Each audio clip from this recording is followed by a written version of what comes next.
అక్కడ ఒక మీటింగ్ అయితే పవన్ కళ్యాణ్ మాట్లాడటం. ఇక్కడ మనకు 'పుష్ప 2' సంగతి ఏం జరిగిందో మొత్తం తెలిసింది. మీరు ఒకప్పుడు పూర్వంలో సినిమా టాకీస్‌ల ఓనర్‌గా ఆంధ్ర ప్రాంతం నుంచి సినిమా ఎక్కువున్నది కాబట్టి, విశాలమైన మార్కెట్‌ని పెంచుకుంటున్నది కాబట్టి, ఈ పరిణామాలపైన మీ స్పందన ఏమిటి? మొట్టమొదటగా అండి ఈ ఈ దేశంలో అత్యధిక సినిమాలు నిర్మించే ఒక పరిశ్రమ ఏదైనా ఉంటే ఒకప్పుడు తెలుగు చలనచిత్ర పరిశ్రమ. అత్యధిక ప్రదర్శనశాలలు కూడా అది నిజామాబాద్ అవనివ్వండి, నెల్లూరు అవనివ్వండి.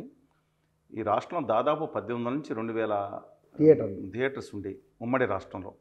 విడిపోయిన తర్వాత కూడా అక్కడ 1100, 1200 ఉన్నాయి. తెలంగాణలో కూడా దాదాపు 700 పైన 800 ఉన్నాయి.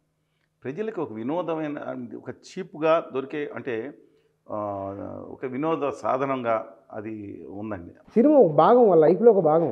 ఆ తర్వాత దాని భాగం ఎలా అయిపోయిందంటే, ఇంతకుముందు ఏమి వెళ్ళటానికి ఉండేది కాదు. పార్కులు ఉండేవి కాదు. ఇంకో చోటకి టూర్‌లు ఉండేవి కాదు. చాలా ఇబ్బందికరమైన పరిస్థితులు. వాళ్ళకి ఆ రూ. 2 పెట్టుకుంటే ప్రపంచం మొత్తం చూపించేవారనే ఒక భావన ఉండేది సినిమా హాల్ ఒక ఎక్స్‌పీడిషన్. ఆ తర్వాత ఇప్పుడు కొత్తగా వచ్చిన తర్వాత సింగిల్ థియేటర్స్ తగ్గిపోయినాయి. మల్టీప్లెక్స్‌లో అదొకటి వెళ్ళటం ఆ పాప్‌కార్న్‌కి ఉన్న 500, 600 దోచుకునే పద్ధతిలో ఇదొక ఎక్స్‌కర్షన్ కింద మినీ ఎక్స్‌కర్షన్ కింద అయిపోయింది ఇవాళ. దాంట్లో షాపింగ్ మాల్స్ రావటం కొన్ని చోట్ల సరే. ఏదో మన మన జీవితంలో భాగం అయిపోయింది. విజువల్ ఏదైతే అది ఉందో అది ఇంపాక్ట్ ఎక్కువగా ఉందండి. పిల్లల మీద కానీ, పెద్దల మీద కానీ, సమాజం మీద కానీ డెఫినెట్‌గా ఉంది ఇది. ఎందుకంటే పూర్వం పుస్తకాలు చదివేవారు. విజువల్ మీడియా కానీ ఈవెన్ మన ఈ టీవీలు కూడా విజువల్ మీడియాలో భాగం ఒకటి ఇది. ఓకే. సరే సినిమాల గురించి ముందు చెప్పాలంటే ఆ రోజు మనందరం మంచి చిత్రాలు తీసేవారు. 'మార్పు తీర్పు' ఇంకా గొప్పగా 'రైతు బిడ్డ', 'మాలపిల్ల' ఇవన్నీ చాలా సినిమాలు తీసేవారు. అలాగే మీరు చూశారు నరసింహరావు గారు 'మా భూమి' సినిమా. ఇప్పుడు ఏదో చాలా కాలంగా మంచి సినిమాలు కూడా వచ్చినాయి. తర్వాత దాని నుంచి పెడదోరలను పెడతా రౌడీలుని వాడుకునే సినిమా వచ్చింది. తర్వాత రౌడీలే హీరోలుగా మారిపోయిన సినిమాలు వచ్చినాయి. అలాగే ఒక ఇప్పుడు మహిళలంటే మా సంధ్య గారు వీళ్ళందరూ మా సోదరిమణులు అందరూ కానీ ఏంటంటే మహిళల్ని ఒక సాంప్రదాయ పద్ధతులు చూపించేవారు. అక్కడి నుంచి వ్యాంపుల్ని తీసుకొచ్చారు. హాలం గారు, జ్యోతిలక్ష్మి గారు వీళ్ళందరూ ఉండేవారు. చాలా జయమాలిని గారు వీళ్ళందరూ చూశారు కదండి. కానీ వాళ్ళు తప్పు అనట్లేదు. వాళ్ళతో అర్ధనగ్న ప్రదర్శన ఇంకా దుర్మార్గంగా చేయించేవారు వీళ్ళు దర్శకులు. ఆ తర్వాత వ్యాంపుల్ని తీసేసి హీరోయిన్లు పెట్టారు ఆ పాత్రలో. ఒక కథానాయిక ఎలా ఉండాలంటే నేననేది మోరల్ పోలీసింగ్ చేయడానికి నేను లేను ఇక్కడ. మహిళల హక్కులు కాపాడబడాలి. మహిళల హక్కులు అంటే ఏంటండి? 24 గంటలు బికినీలు వేసుకుంటామా? లేకపోతే మగవాళ్ళ హక్కులంటే 24 గంటలు కడ్రాయిలు తిరగటమా? కాదు కదా. లేదా జబ్బలు చూపిస్తా సల్మాన్ ఖాన్ గారు తిరగడం కాదు కదా. అంటే సినిమాని ఎలా తీసుకెళ్ళిపోతున్నా నైతిక విలువలు.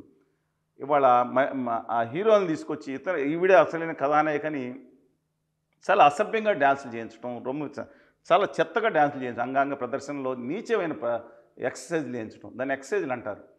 ఈ స్థితికి వెళ్ళిపోయారు. అక్కడి నుంచి ఉప ప్రాంతీయ అస్తిత్వాలని దెబ్బ కొడటానికి ప్రయత్నించారు. అంటే ఉప ప్రాంతీయ అస్తిత్వం అంటే మన గోదావరి జిల్లాలు ఉన్నాయి. అందులో యాస బాబాయ్ అంటాం మేము. ఈ యాసని ఒక ఎటకారంని ఒక కమెడియన్తో పలికించడం, ఉత్తరాంధ్ర యాసని, అలాగే తెలంగాణలో అనేక ప్రాంతాల యాసల్ని, అలాగే రాయలసీమలో ఉన్న దాంట్లో వాళ్ళని మాట్లాడితే ఆడు కత్తులు తీసుకుంటా బియ్యమని ఆ సుమోలో కత్తులు బయటకు వస్తూ ఉంటాయి. ఇంక ఇదేనా అండి ఇది ఒకనాటి ఉండేది? ఇది ఒక పెడధోరణి కొంతవరకు బయలుదేరింది ఇది. ఇది చాలా దాన్ని ఒక సినిమా 2 సినిమాలు నేను సినిమాగా చూద్దాం. ఒక సినిమాలో సహజం ఉంటారు అనుకోవచ్చు. కానీ వరుస మోసదారిలో తీసుకెళ్ళిపోయారు. అక్కడి నుంచి అనైతిక ప్రవర్తనలు బయలుదేరినాయి.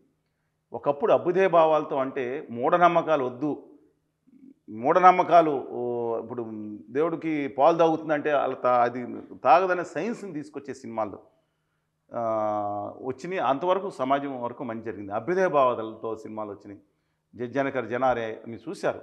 మా భూమి కానీ లాంటి సినిమాలు, మాదాల రంగారావు గారి సినిమాలు, ఆర్ నారాయణమూర్తి గారి సినిమాలు ఒక అభ్యుదయ భావాలతో వచ్చినాయి. సైన్స్ అండ్ ఫ్యాంటసీతో వచ్చిన ఆ సినిమాలు కూడా వచ్చినాయి. ఆ తర్వాత మళ్ళీ తిరోగమనానికి తీసుకెళ్ళిపోతున్నాయి. మూఢనమ్మకాలు మతం పేరు చెప్పి ఇక్కడ కానీ లేకపోతే బంగ్లాదేశ్ కానీ ఇంకో దేశంలో కానీ ఈ మతాన్ని అడ్డం పెట్టుకుని మూఢనమ్మకాలు ఎక్కువ తీసుకెళ్ళిపోతున్నాయి. అభ్యుదయ భావాల్లో మతాలు అద్భుతం ఉందండి, ఆధ్యాత్మికత ఉంది. అంటే అది దానికి మనం నేను మామూలు విశ్లేషణ అంతా మీ సబ్జెక్ట్కి వస్తున్నప్పుడు ఇలాగా అంటే సినిమాలన్నీ వాళ్ళు డబ్బులు పెట్టి తీస్తున్నారు కాబట్టి మీరు అన్నీ తీయండి అంటే డబ్బులు పోతే ఎవరు ఇస్తారు? సరే సినిమాగా చూద్దాం. కానీ మన ఆత్మగౌరవాన్ని దెబ్బ కొట్టేటట్టు, మన ఒక అభ్యుదయవాదాన్ని దెబ్బ కొట్టేటట్టు, మూఢనమ్మకాలను గౌరవించినాడు నిత్య నికృష్ట అన్నట్టు తీస్తే మాత్రం తప్పు. సరే మీ సబ్జెక్ట్ 2 రాష్ట్రాలు ప్రజెంట్ సబ్జెక్ట్లో అదే ఇప్పుడు ఇక్కడ మీరన్న విషయాలు ఇందు ఇప్పుడున్న ప్రజెంట్ మన పుష్ప 2లో కానీ లేకపోతే కనుక వీటిలో లేక వీటిలో మూఢనమ్మకం ఏం లేదు కదా. రియల్ లైఫ్ను ఇది అంతే. ఇంతకుముందు ఇది మీరు అనేది ఆ ప్రమాదం గురించి మాట్లాడుతున్నారు. ఇవాళ ఇంతకుముందు కూడా చాలా చోట్ల కూడా సినిమా ఈ జరిగినప్పుడు తొక్కిడిలో ప్రాణాలు కోల్పోయిన సంఘటనలు ఉన్నాయండి. అది కూడా కాకుండా సినిమా అభిమానులు కొట్టుకుని చచ్చిపోయిన సంఘటనలు ఉన్నాయి కేసులు. అప్పట్లో సినిమా ఫ్యాన్స్ కొట్టుకుని ఈ హీరో అభిమానులు హీరో అభిమాని కొట్టుకుని చనిపోయారు. పిచ్చి సైకో ఫ్యాన్స్. నాకు అందుకని ఒకటే చెప్తున్నాను, ఈ సైకో ఫ్యాన్స్ అత్యంత ప్రమాదకరం అండి. ఈ సినిమా హీరోలు అనేవాళ్ళు నేను మళ్ళీ చెప్తున్నాను, 99% మంది ఈ హీరోలు సూపర్ హీరోల కంటే మధ్యతరగతి వాళ్ళు. వాళ్ళ కుటుంబం కోసం పరితపిస్తా, లా అబైడింగ్ సిటిజన్స్ ఉంటా, నైతిక విలువలు పాటిస్తా, వాళ్ళు ఆత్మీయతలో అనురాగంతో ఏదైతే సమాజాన్ని చూస్తారో వాళ్ళ కుటుంబ సభ్యులు వీళ్ళు 99% ఈ సూపర్ హీరోల కంటే వాళ్ళు విలువలు ఉన్నారని నా వ్యక్తిగతమైన అభిప్రాయం. ఎందుకు వర్షిప్పింగ్ ఫాల్స్ గాడ్ అంటే ఇక్కడండి, ఒక మతం పేరు మీద చెప్పి రెచ్చగొట్టేవాడు, కులం పేరు మీద చెప్పి కుల నాయకుడిని వచ్చేవాడు, దానికోసం వ్యక్తిత్వాలు కాకుండా సినిమా హీరోలు దేవుళ్ళు అండి. వీళ్ళు దేవుళ్ళుగా వెళ్ళిపోయే సమస్య. దయచేసి ఈ సైకో ఫ్యాన్స్ని తగ్గించుకోవాలి. అంటే ఇక్కడ తెలంగాణ ముఖ్యమంత్రి రేవంత్ రెడ్డి తీసుకున్న స్టాండ్ని మీరు సమర్థిస్తున్నారు. ఒకటి చెప్తానండి, రాజమౌళి గారిని డైరెక్టర్ ఉన్నారు. మీ బంధువా? కాదు. నేను ఆయన ఎప్పుడు ఒక ఇండియా అగెనిస్ట్ కరప్షన్ దాంట్లో పక్కన స్టేజ్ మీద కూర్చున్నాను తప్ప, 10-15 ఏళ్ళ కింద ఇండియా అగెనిస్ట్ కరప్షన్ తప్ప ఏ రోజు కూడా అంతకు ముందు కానీ ఆ తర్వాత కానీ ఏ విధమైన ఇది లేదండి. వాళ్ళ నాన్నగారు మేము ఒకసారి ఇక్కడ మాజీ మంత్రులు ఇద్దరు మిత్రులందరూ కూర్చున్నాం, అది వేరే సంగతి. ఆయన ఇప్పుడు రాజ్యసభ ఎంపీ వెంకయ్యనాయుడు గారి ప్లేస్లో. ఇవాళ అంటే ఆ రోజు ఆంధ్రప్రదేశ్ గవర్నమెంట్ అంట ఎలాగ వీళ్ళకి గణగణ వణిగిపోయిందో చెప్తున్నాను. ఆయన గొప్ప డైరెక్టర్ అయ్యి ఉండొచ్చు, కొన్ని సినిమాలు బాల్బర్ 2 విజువల్ అంటారు, RRR దరిద్రంగా ఉంది నాకు అభిప్రాయం, అది పక్కన పెట్టండి. తీరా చూస్తే అమరావతి నగర నిర్మాణం కోసం అంట ఈయన పిలిచారండి. నా చేయకాడు లేదు, తర్వాత వస్తాను, నేను VFX బాహుబలి 2లో ఉన్నాను చెప్తే ఆగారు. 8 నెలల తర్వాత అది అయిపోయింది. నార్మల్ ఫస్ట్ డిజైన్ ఇచ్చారు. ఈయన వెళ్ళిన తర్వాత ఈయన వస్తున్నారని క్యాబినెట్ సమావేశం పోస్ట్పోన్ చేశారు. మీరు ఒకసారి నెట్లో కొట్టుకోండి, నిజమో కదా.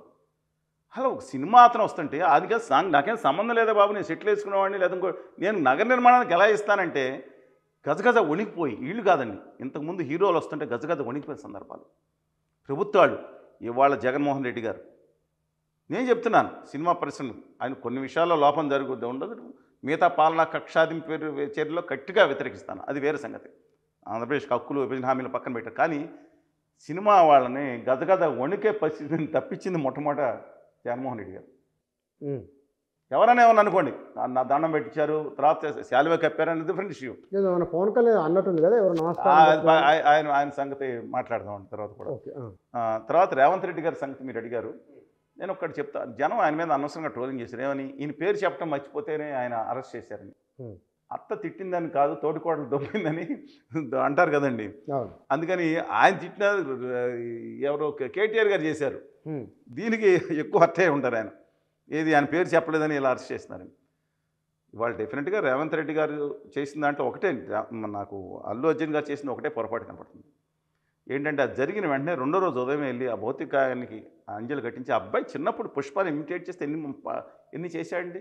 సీతే చూశారు కదా, అతనికి అతని దగ్గరికి వెళ్ళి హాస్పిటల్ దగ్గర ఉండి సంఘీభాగం ఉండి, నేను ఉంటున్నాను, మీ వెనకాల అండగా ఉంటాను, 10 లక్షల ముందర ఇచ్చి ఉంటారు, తర్వాత కలవకుండా, అది వేరే సంగతి.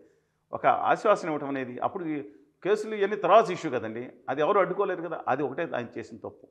నిజంగా సినిమా థియేటర్లో వాళ్ళు కనుక మీరు రావద్దని చెప్తే ఖచ్చితమైన తప్పు, కానీ రావద్దని ఎవరు చెప్పలేదు. ఆయన తెలియదు, పర్మిషన్ తీసుకునేది ఆయన కాదు, వస్తాడు తర్వాత వీళ్ళు వెళ్ళేదని డిబేటబుల్ పాయింట్ అండి. బట్ రేవంత్ రెడ్డి గారు తీసుకున్న నిర్ణయం ఏదైతే ఉందో ఖచ్చితంగా ఇవాళ ఇది ఏదండి, ఇష్టం వచ్చిన రేట్లు వసూలు చేసుకునేది, బెనిఫిట్ షో. ఎవరికి బెనిఫిట్ షో అండి? నేను ఇస్తాను మీకు డీటెయిల్స్. ఎన్టీ రామారావు గారు వాళ్ళు మన యుద్ధాలు జరిగినప్పుడు, మా భారతదేశం ఇబ్బందులు చిక్కున్నప్పుడు, వరదలు వచ్చినప్పుడు ఎన్టీ రామారావు గారు అందరూ కూడా అనేక మంది నటులు, ఆయన ఒక్కనే కదా, ఆయన నేతృత్వంలో అనేక మంది ఆ రోజు స్టార్ హీరో కాబట్టి లక్షల కొద్ది, మొదటిసారి 1,50,000, రెండోసారి మిలియన్స్, 10-15 లక్షలు నగలు, ఆ రోజు బంగారం కూడా ఇచ్చేశారండి. అని చూసి అది ఇచ్చి దేశ ప్రధానమంత్రికి వాళ్ళకి ఇచ్చిన తర్వాత బెనిఫిట్ షోస్ అనేది ఎవరో ఫ్యాన్స్ అని ఇబ్బంది జరిగినా లేకపోతే మిగతా వాళ్ళకి ఆ సహాయం చేయడానికి బెనిఫిట్ షోస్ చేసేవారు అర్థం. ఇది బెనిఫిట్ షో ఎవరికండి? సినిమా వాళ్ళకి బెనిఫిట్ షో. 3,000 5,000 పెట్టుకుని సామాన్యులు, నేను అడుగుతా ఉన్నాను దయచేసి, నేను చెప్తున్నా, ఒక 10,000 20,000 వచ్చే ఎంప్లాయీస్ నలుగురు కలిసి 3,000 5,000 ఒక టికెట్ కోసం కొనుక్కుని 2,000 ఎంతైనా కొనుక్కొని వెళ్ళాల్సిన అవసరం ఉందండి? ఫ్యాన్స్ ఉంటే లెక్కలేదనొచ్చు. ఇవాళ చాలామంది మహిళలు అమ్మలు వాళ్ళ ఇంట్లో పోపు డబ్బాలో డబ్బులు దాచుకుంటే పిల్లకాయ కొంతమంది వచ్చి అందరిని అంటలేదు, ఆ డబ్బులు తీసుకెళ్ళిపోయి ఆ రోజు బెనిఫిట్ చూడాలనా? ఎవరికి బెనిఫిట్ అది? హీరోలకి ఏందండి నాకు అర్థం కాదు. ఫ్యాన్స్ ఎక్కడ తీసుకెళ్తున్నారు?